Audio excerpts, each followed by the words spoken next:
இனிய காலை வேளையிலே மணலைகள் ஆடிய சோலையிலே குழந்தைகளாய் மாறி மகிழ்ச்சியில் ஊறி அமைதியில் அமர்ந்திருக்கும் அவையோருக்கும் அவை தலைவர்களுக்கும் சிறப்பு விருந்தினர்களுக்கும் பெற்றோர்களுக்கும் என் தலைமை ஆசிரியருக்கும் ஆசிரியர் பெருமக்களுக்கும் மாணவ செல்வங்களுக்கும் என் சகோதரிகளுக்கும் என் முத்தான முதற்கண் வணக்கங்களை தெரிவித்துக் கொள்கிறேன். இன்றைய சுதந்திர தின விழாவில் இளையோர்கள் திறன் அது விதையல்ல விருட்சம் என்பதனை பற்றிய என்னுடைய கருத்துக்களை தனிநபர் நடிப்பு மூலம் தெரிவிக்க வந்துள்ளேன்.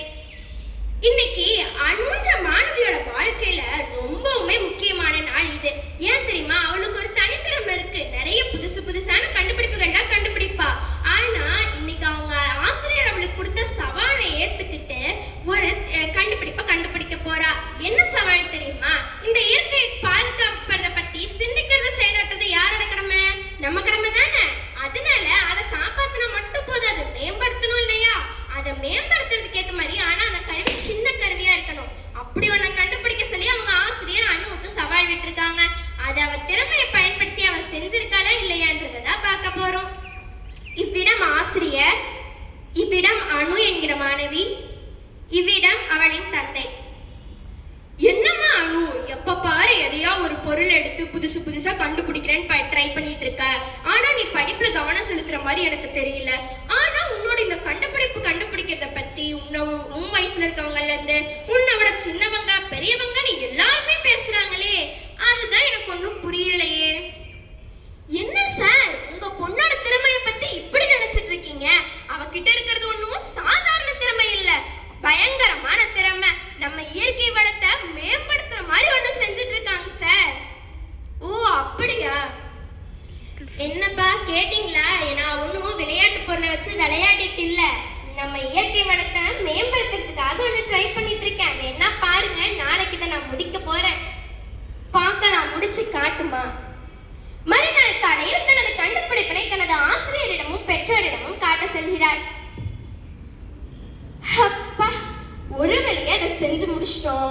இதை கொண்டு நம்ம டீச்சர்ட்டையும் அப்பாட்டையும் காட்டலாம். என்னதான் சொல்றாங்கன்னு பார்ப்போமே. எனக்கு நம்பிக்கை இருக்கு, நான் நல்லா செஞ்சுட்டேன்ப்பா. மிஸ், நான் இதை செஞ்சு முடிச்சிட்டேன் மிஸ். அப்படியா? கூட கொஞ்சம் இதை பத்தி விலைக்கு சொன்னா நானும் தெரிஞ்சுப்பேன்ல.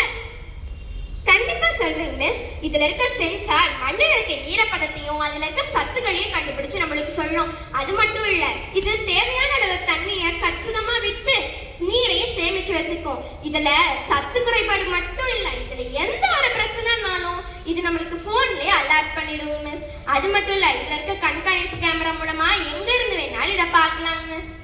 அது சரி, இதை எங்கெல்லாம் பயன்படுத்தலாம் கொஞ்சம் சொல்ல மிஸ். இதை ஏன் சின்னதா வீட்டுல வச்சிருக்க தோட்டத்துல இருந்து வயல்கள்ல இருந்து பெரிய பெரிய காடு வரைக்கும் எங்க வேணாலும் பயன்படுத்தலாம் மிஸ்.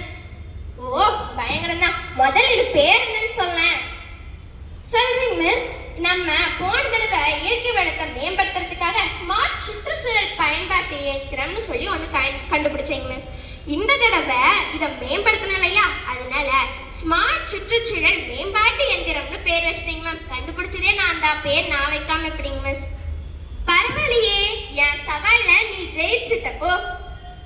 பாத்தீங்களா, அணு தான் திறமையை பயன்படுத்தினால மிஸ் கிட்ட போட்ட சவால்ல ஜெயிச்சுட்டா. நம்மளுக்குலாம் திறமை இல்லையா? ஏன் இருக்காது? எல்லா இளைஞர்கள் கிட்டையும் ஒரு திறமை கண்டிப்பா இருக்கும். அந்த திறமையை வெளிப்படுத்த நாம தான் முயற்சிக்கிறது இல்ல. நம்ம அப்துல் கலாம் சொன்ன உடனே எல்லாரும் கேள்விப்பட்டிருப்பீங்களே, தூங்கும் போது காண்பது கனவல்ல, நம்மை தூங்க விடாமல் செய்வதுதான் கனவு. நம்ம பாரதியார் கூட ஒண்ணு சொல்லியிருக்காரே, கைத்தொழில் ஒன்றை கற்றுக்கள் கவலை உனக்கில்லை ஒத்துக்கொள்ளுன்னு. ஆனா நம்மள என்ன பண்றோம்? கைபேசியில விரலை தேய்ச்சி நேரத்தை வீணடிக்கிறோம். அதை கைவிட்டுட்டு கை தேர்ந்த தொழிலை கற்று நம்ம வாழ்க்கையை உயர்த்தணும்னு தான் நான் கேட்டுக்கிறேன். இளையோர்கள் திறமை அது நாட்டோட பெருமை. இளையோர்கள் விழிச்சா நம்ம நாடு செழிக்கும். ஆனா நம்ம திறமையை வெளிக்கொண்டு வரதுக்கான முயற்சியில ஈடுபடுறதே இல்லை. அது அந்த இளைஞன் மட்டும் இல்ல, நம்ம எல்லாரையும்